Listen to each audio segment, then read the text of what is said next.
କାହିଁକି କରୁଛି ଏସବୁ? କ'ଣ ଦରକାର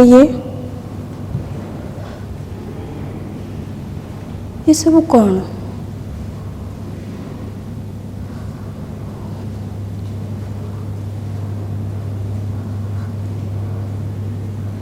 କାହିଁକି କରୁଛି? କ'ଣ ଦରକାର ଏଥିରେ?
नमस्कार, मैं अभिषेक मिश्रा आप सभी का स्वागत करता हूं आज की इस चर्चा में।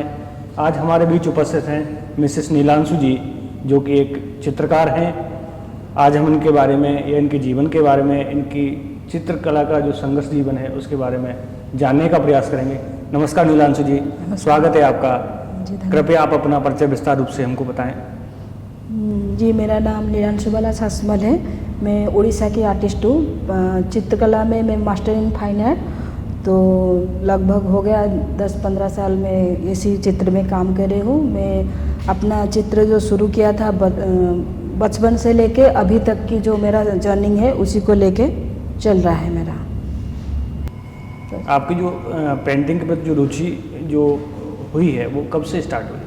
ये बचपन से शुरू हुआ, जबकि मतलब जब बच्चे लिखना शुरू करते हैं, जो पंडित का जो रस्म होता है ना, जो ब्रह्मा विष्णु महेश्वर बोल के सर्कल बनाते हैं, तो उसमें मैंने पेंटिंग बना, मतलब शुरू से ही मैंने कुछ अलग सा बना दिया। अक्षर का रिपीट करते हैं, ब्राह्मण लिख लेते हैं, उसके ऊपर रिपीट करते हैं, लेकिन मैंने उसमें थोड़ा फिगर डाल दिया था। तो बचपन से सब ऐसे मुझे मतलब टोन करते थे, ये तो बचपन से ही आर्टिस्ट है, कुछ बनाने की कुछ मतलब कोशिश करती रहती है।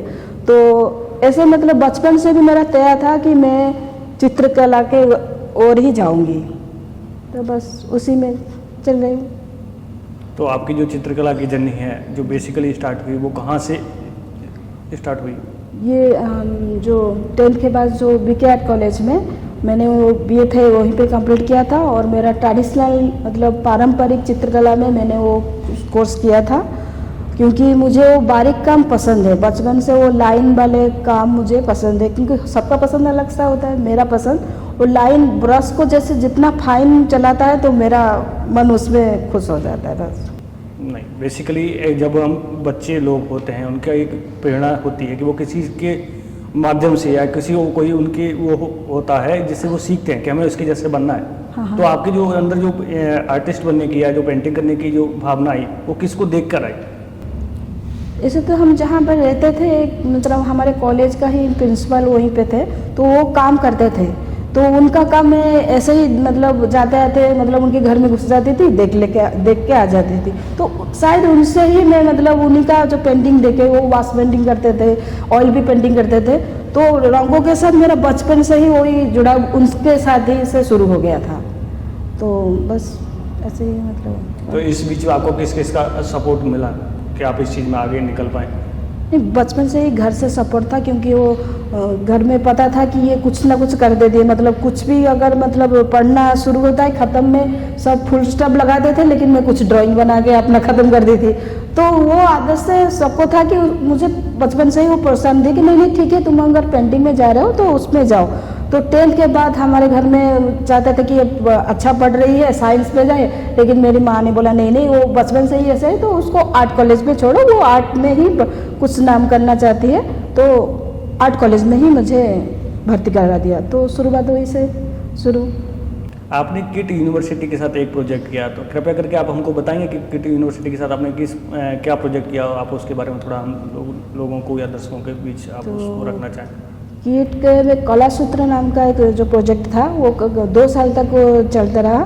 तो उसमें क्या हुआ कि सारे जो स्टेट के जो आर्टिस्ट हैं, जैसे कि कालीघाट का पट्टचित्र का, उड़ीसा का जो पट्टचित्र, तो जो मास्टर है उनको लेके मुझे काम करना था, कौन सा एक स्टोरी लेके, मतलब जैसे कि हमारा जो जगन्नाथ के ऊपर हो या हमारा जो पुराण होते हैं ना, जो जैसे कि गरुड़ पुराण, अथवा तो उसी के ऊपर मुझे काम करना था। तो वही चीज़ को मैंने वो किट में पूरा शुरू किया था। 2 साल, लगभग 2 साल लग गया उसमें।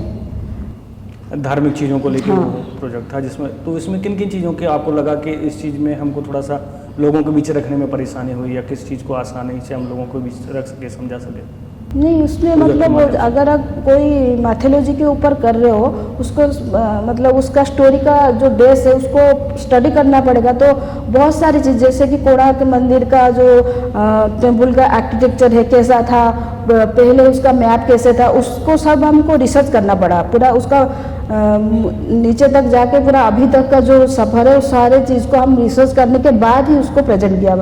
तो हम चाहते थे कि उसका मतलब सही से सही चीज़ का वो आए। मतलब अभी जैसे आप कोणार्क देख रहे हो, अभी का ऐसा नहीं था, पहले उसका पीछे भी एक मंदिर था जो कि आज उसको समय अनुसार वो खराब हो गया।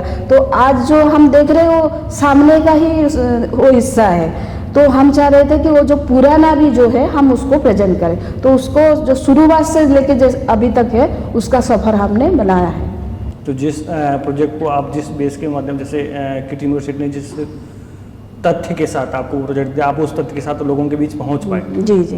तो नगमा के साथ भी, जैसा कि आप पता लगा है कि आप नगमा के साथ भी आपने कोई वर्कशॉप की है। हाँ हाँ। तो वर्कशॉप में किस चीज़ को लेके आपने वर्कशॉप शुरू करी कि लोगों के बीच क्या रखा? तो ये वर्कशॉप बच्चों का था। तो बच्चों तो बहुत ही इनोसेंट होते हैं, तो उनका इनोसेंट को ही मुझे प्रेजेंट करना था। तो मैंने उनको मतलब बच्चे हमेशा अपने माँ के साथ ही जुड़े रहते हैं, तो अपना माँ का जो चेहरा देखते हैं, चाहे जैसे भी वो कर पाए, उसको लेके मैं वो पोर्ट्रेट को लेके एक मतलब डिस्प्ले किया था। लगभग 45 बच्चों को लेके पूरा एक उनका माँ को जैसे भी वो कर रहे हैं उसी का जो मैंने स्क्वायर एंगल करके मैंने वो प्रेजेंट किया था। तो कितने दिन ये वर्कशॉप चली थी? ये 5 दिन का वर्कशॉप था। तो जो वर्कशॉप की वो उसका थीम क्या था? थीम तो ऐसे कुछ नहीं, मतलब वो एक बच्चों को लेके उन्होंने इनोवेटिव चीज निकालना था। तो वो इनोसेंट चीज मुझे निकालना था, मतलब उनको बच्चों के बीच की जो कला विकसित करनी थी। हाँ, मतलब कोई उनका फॉर्म को, मतलब आजकल क्या करते हैं कि हम ही सिखा देते हैं कि पहाड़ ऐसे बनना है, जबकि वो बच्चा जैसे देख रहा है वैसे ही प्रेजेंट करना चाहिए ना। हम उसको मॉडिफाई कर देते हैं, मतलब सुंदरता करने के लिए रबर लगे और नहीं ऐसा पहाड़ ऐसा है। तो वो चीज़ को मुझे नहीं करना था, जो है जैसा है उसको प्रेजेंट करना था। तो बस वो कोशिश वही था। आपने बंडर फाउंडेशन के साथ भी एक प्रोजेक्ट किया है, कृपया करके उसके बारे में थोड़ी हमें अवगत करा दीजिए। ये वंडर प्रोजेक्ट एक सोशल आर्ट था। वो जेतु में एक मतलब महिला थी, तो महिला को के ऊपर बेसिक था वो, मतलब उनका इकोनॉमी से लेके पढ़ाई, हाइजीनिक से लेके और आर्ट को लेके सारे चीज़ों के लेके हम महिला के ऊपर कर रहे थे वो काम। लगभग ये 2.5 साल चला था। उसमें हमने मतलब पूरा इंडिया को सिलेक्शन किया था। उसमें उड़ीसा का गंजाम डिस्ट्रिक्ट को हमने लिया था, जिसमें गंजाम में मानपुर गांव सबसे पहला था जिससे हम काम अपना शुरू किया। तो ये सारे जो गांव था बहुत ही मतलब रूरल एरिया का है, जिसमें बहुत ही मतलब कंजर्वेटिव आप माइंड बोल सकते हो, उसको लेके वो चलते हैं। मतलब आप अगर अभी का देखो कहाँ ज़माना पहुंच गया, अभी भी उस समय उनका गांव का जो मेन रोड होता है उसमें चलने के लिए उनको मना है। घर का पीछे वो जाएंगे, क्योंकि वो बोलते हैं कि जब सामने चले जाएंगे तो कौन भी चला जाता है तो वो बोल देंगे ये उनकी लड़की बुरी है, उनकी बहू बुरी है। तो इस चक्कर में वो पीछे जाते हैं, मतलब घर का पीछे ही उनका दुनिया है। तो फिर उनके साथ मुझे ये करना था कि उनको बाहर लाना था। ऐसे आप कौन सा मतलब कोई बुरी तो काम नहीं, एक रास्ते में ही तो चलना है, तो इसमें क्या मतलब गलती है। तो मैं चाहती थी कि मैं तो जाके कुछ करके आ जाऊंगी, लेकिन उनके ऊपर वो इफेक्ट आएगा ना। तो हम जाके पहले 7 दिन तक उनके साथ डिस्कशन किए कि आखिर ऐसा क्यों है। तो एक बुजुर्ग महिला ने मुझे बोला कि नहीं नहीं, ये तो हमारे मतलब जो माँ बाप थे वो भी वो उसी में जुड़ के आ रहे थे कि कोई वो रास्ता को आज तक देखा भी नहीं। तो मैंने कहा सच्ची माँ बताओ, आपने देखा नहीं। तो उन्होंने बोला कि नहीं नहीं, मैंने तो देखा है। उन्होंने कहा कब देखा, जब मना है अब तो कब देखा। तो बोले कि सुबह रात को मतलब 4:30 बजे हम उठ के घूम के आ जाते थे। मैंने कहा इसमें कौन सी गलत बात है, आपको छुप छुप के करना पड़ रहा है। बोले कि वही हम प्रथा में मतलब बंध गए हैं, ऐसा तो कोई नियम नहीं है, लेकिन कोई बुरा ना मान जाए इसी चक्कर में हम खुद से बंध गए। तो फिर वही बात को मतलब उन्होंने ही मुझे बोला कि जैसे कि हमने पायल पहन लिया, आप पायल पहन के ज़्यादा देर आप दौड़ नहीं सकते, क्योंकि साउंड इफेक्ट होगा, एक मतलब मजबूरी हो जाता है। मतलब सुंदरता है, लेकिन सुंदरता वजह से आप मजबूरी भी पड़ गई। तो उसी को लेके मुझे काम करना था कि तो हमने क्या किया कि पूरा गाँव का जो था एक दीवार था जो लगभग 30 फुट का था, उसी बीच हमने एक बड़ा सा बिंदी बनाया और उस बिंदी में वो सब जो महिला थे वो अपने नाप का सब पायल बनाया था। वो पायल भी मतलब नेचुरल था, मतलब जो चावल का जो निकलता है जो बीज, उसके बाद जो नोड़ा बोलते हैं हमारे उड़िया में, तो उसी से अपने खुद का नाप उन्होंने बनाया था। सभी अपना अपना नाप लेके और उसको डिस्प्ले करना था वो बिंदी के ऊपर। लेकिन उनका जो सरपंच था हमको मतलब मना कर दिया कि नहीं नहीं, हमारे औरत नहीं आएंगे। लेकिन फिर भी हमने जो डिस्कशन के बाद वो महिला सब आए, आधे आधे घूंघट डाल के अपने अपने नाप का वो पायल वहाँ डिस्प्ले कर दिया। तो वो गांव बहुत मुश्किल, शुरुआत बहुत मुश्किल था, लेकिन बहुत ही अच्छा काम वो निकला उसमें। नहीं, जैसा कि उन्होंने बताया, जो कि आप बता रहे हैं कि बुजुर्ग महिला से आपकी चर्चा हुई, तो उसकी जो एक पुरानी परंपरा से जो चली आ रही जो प्रथा थी, उसको जो आपने अपने प्रोजेक्ट के थ्रू जो तोड़ा, उसमें किन किन चीज़ों को, जैसे अगर किसी पुरुष के चलते घर में वो नहीं चाहते होंगे कि महिलाओं को इस तरीके से आगे आना हो, तो आप उन चीज़ को कैसे देखते हैं, किन माध्यमों से आप उनको बाहर लेके आ पाए? नहीं, जब हमारा डिस्कशन हुआ तो उनका सबसे प्रॉब्लम क्या था कि कोई उनको बुरा ना बोल दे, वो लड़की बुरी है, उनकी बहू बुरी है। तो एक पर्टिकुलर मतलब फीमेल को बता रहे हैं ना, तो मैंने कहा उसी बाउंड्री को ही तोड़ दो। आप एक एक मत जाओ, इकट्ठा सब निकल आओ, तो कोई किसी को मतलब बोल नहीं पाएगा कि इसका बेटी है, इसका बहू है। सब इकट्ठा आ जाओ, तो एक बार आ जाओगे तो फिर कोई बात ही नहीं। तो उनको वो चीज़ अच्छी लगी, तो सभी इकट्ठा आके डिस्प्ले किए थे। सबको समझाना इतना आसान नहीं रहा होगा आपके लिए? हाँ, उसके लिए टाइम थोड़ा लगा, क्योंकि उनके पास जाना पड़ा, क्योंकि वो बाहर आते नहीं थे। उनके पास जाके मतलब बातचीत तो धड़ से शुरू नहीं होगा। हम पहले शाम को जाके एक मतलब कैसे सब अवेयरनेस के वजह से एक फिल्म शॉर्ट मूवी दिखाते थे, उसी के साथ हम थोड़ा थोड़ा उनके साथ जुड़े, फिर डिस्कशन करें, फिर अपना जो करना था उसको।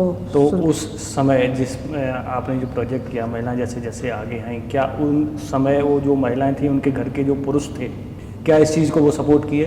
हाँ, आखिर में वो माने कि चलो मतलब हम जो कर नहीं पा रहे थे, आपने वो करके दिखाया कि महिला आगे है। मतलब इसमें कुछ मतलब कोई ऑब्जेक्शन वाली कोई बात थी ना, मतलब आप एक सपोर्ट दे रहे हो बस उसको।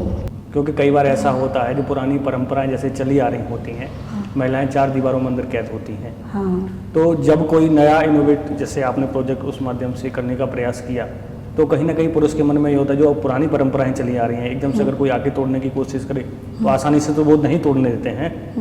तो उसमें आपको कहीं ना कहीं बहुत ही कठिनाइयों का सामना करना पड़ा होगा। नहीं, कठिनाई तो हर काम में आपको मिल जाएगा, लेकिन कठिनाई को भी तो चुनौती लेके करना चाहिए ना। जैसे कि हमने एक गांव में गए थे, जहाँ पर उनका प्रथा था कि जब उनको कौन सा भी गांव के कोई मतलब विपत्ति आ जाए, तो एक काला फ्लैग लेके वो जाते थे और मंदिर में चढ़ाते थे, जिससे कि वो माँ को मतलब देवी को, माँ को बोलते थे कि हमारे गांव को प्रोटेक्शन देने के लिए। और नॉर्मली तो हमें पता है कि लाल वाला फ्लैग देते हैं।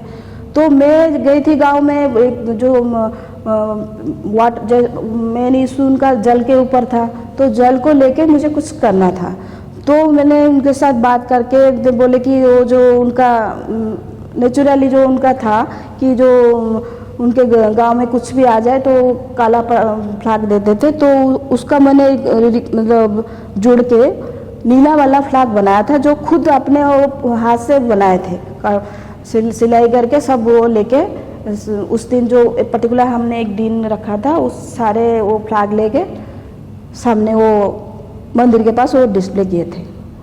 मैं सही से नहीं बोल पाती। तो आपकी जो आज की जो चित्रकला प्रदर्शनी में हम जो उपस्थित हुए हैं, इसमें ज़्यादातर बच्चियां हैं जिनके जीवन संघर्ष एक उम्मीद की किरण इन चित्रों में दिखती है, और जो महिलाओं का है उनका एक संघर्ष दिखता है। तो जो महिलाओं के ऊपर जो संघर्ष है, बच्चियों के जीवन का जो होप या उम्मीद की जिंदगी आप जो चित्रकलाओं के माध्यम से जो दिख रही है, इसका जो थॉट्स मुझे लग रहा है आपका जो बंडर फाउंडेशन की जो आपने जो प्रोजेक्ट किया, कहीं ना कहीं उस माध्यम से आपके मन में आया कि इन चीज़ों पर भी काम करना चाहिए अपनी चित्रकला के माध्यम से लोगों के बीच रखना। हाँ, वो मेरा टर्निंग पॉइंट था। जो आप जो भी चित्र देख रहे हो महिला के ऊपर ही है, मतलब ऊपर ही बेस है, क्योंकि मैंने वहाँ पर जाके मतलब जो किताबों में भी नहीं पढ़ा था, वहाँ जाके मैंने प्रैक्टिकल में देखा था कि इतना मतलब बुरी हालत है, मतलब हाइजीनिक से लेके बहुत सारी चीज़ें जिसमें हम सोच भी नहीं सकते कि वो क्या वो गुजर रहे हैं।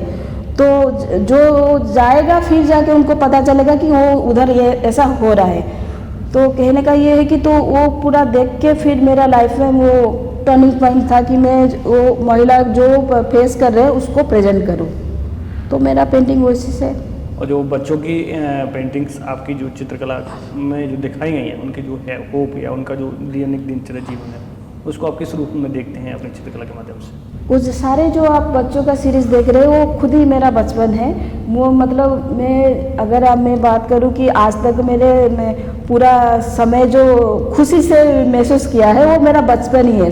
अगर वापस जाना है फिर मैं बचपन से ही वापस चली जाऊंगी, क्योंकि वहाँ पर मैंने हर पल जिया है। तो वो जो हर पल का मूवमेंट है, छोटी छोटी मूवमेंट है, जैसे किताब में खो जाना और कहीं पे इनोसेंट में बदमाशी करना, तो आप देख सकते हो कि मैंने वो करने का कोशिश किया है कि बचपन कैसे है। बहुत बहुत धन्यवाद। आपने अपने जीवन का बहुत बहुमूल्य समय निकाल के आपने हमसे चर्चा की और आपने अपने दिनचर्या जीवन के संघर्ष के बारे में हमको बताया। आपका बहुत बहुत धन्यवाद।